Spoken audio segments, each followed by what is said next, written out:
and songwriter Joshua Ingram, and here are 5 things I wish someone had told me before I started making a living as a musician. Number 1, don't make music the sole source of your income. And it sounds a little bit like I'm saying don't quit your day job. That's not what I mean. What I mean is when you depend on the income you make from the music business, it means sometimes you make financial decisions when really you'd rather be making an artistic or musical decision. And that can come down to what shows you take, what songs you play, even what things you're willing to do for the people who are offering you money.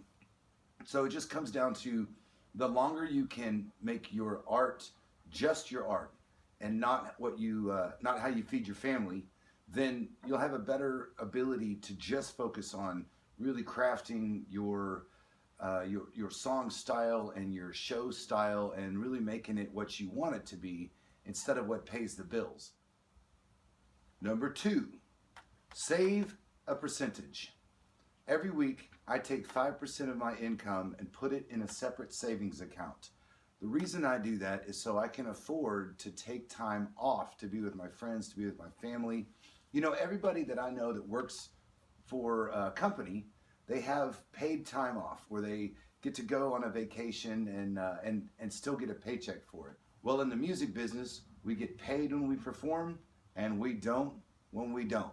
So what I realized over the years is that if I take a little bit of what I earn and put it aside, then that means that account will accrue and I can eventually take a week to be with my family and still pay myself out of that money. Number 3, believe people when they show you they can't be trusted. Sometimes we want to see the best in people. We want to believe the best in people, especially when we know we're creative and we can be forgetful. Other people who are creative can also be forgetful. People who have too many things on their plate can sometimes miss details or miscommunicate. But when someone goes back on their word or when someone doesn't do what they tell you they're going to do, then remember that about that person. And remember that when you work with them, that may mean you need to do an extra level of following up to make sure that you both are clear on the details. It may mean that you sometimes just have to sever ties with someone and say, I can't afford to work with you because you're too undependable.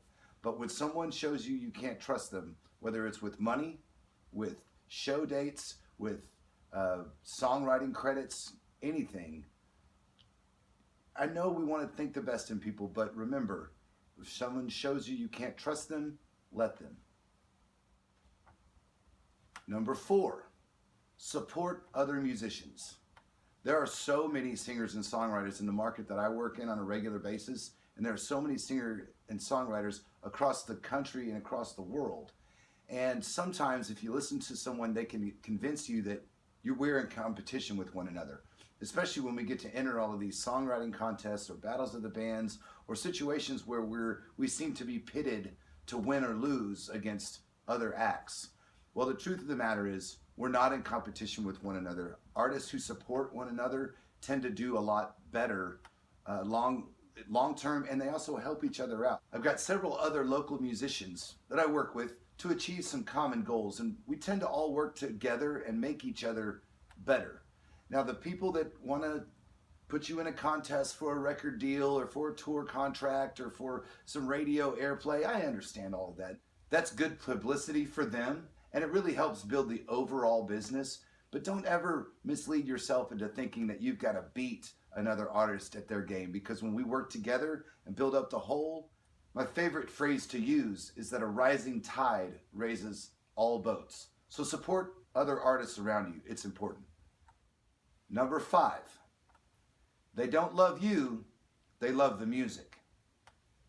One day when I was having sort of a crisis of identity, trying to figure out if what I was doing really mattered, whether I was making any kind of difference in anyone's life, I went out into the backyard and I made a little campfire so I could think and just wonder what was happening.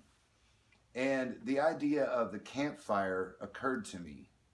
But what occurred first was the idea that the most renowned and the best musician the world's ever known is buried in a pauper's grave somewhere where we can't even identify exactly the location.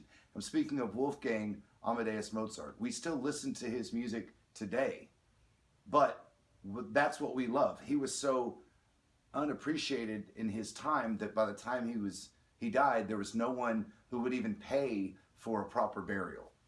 And that was a reminder to me as a musician that we get to make music. People may even say how much they love us, but the truth of the matter is what they really love is the music we make. And that's fine. It's just important that we don't get that backward. Because as you start to accrue fans, you might misunderstand their fandom and their appreciation of your music and think that that means they'll be your friend or they'll be helpful to you when you're in times of trouble. As a musician, we get to exist as a log on the campfire of music. We burn, we make the music, and then when we burn out, someone comes in to take our place to keep the fire of music burning.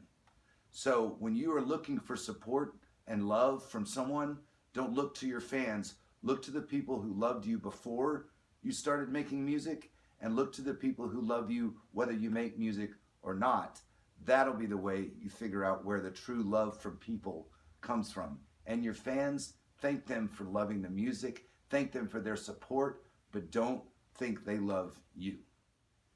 Thanks for watching. Once again, my name is Joshua Ingram. I'm a singer and songwriter from Texas, and I appreciate you watching this video. These are 5 things I wish someone had told me before I started making music. Have a great day.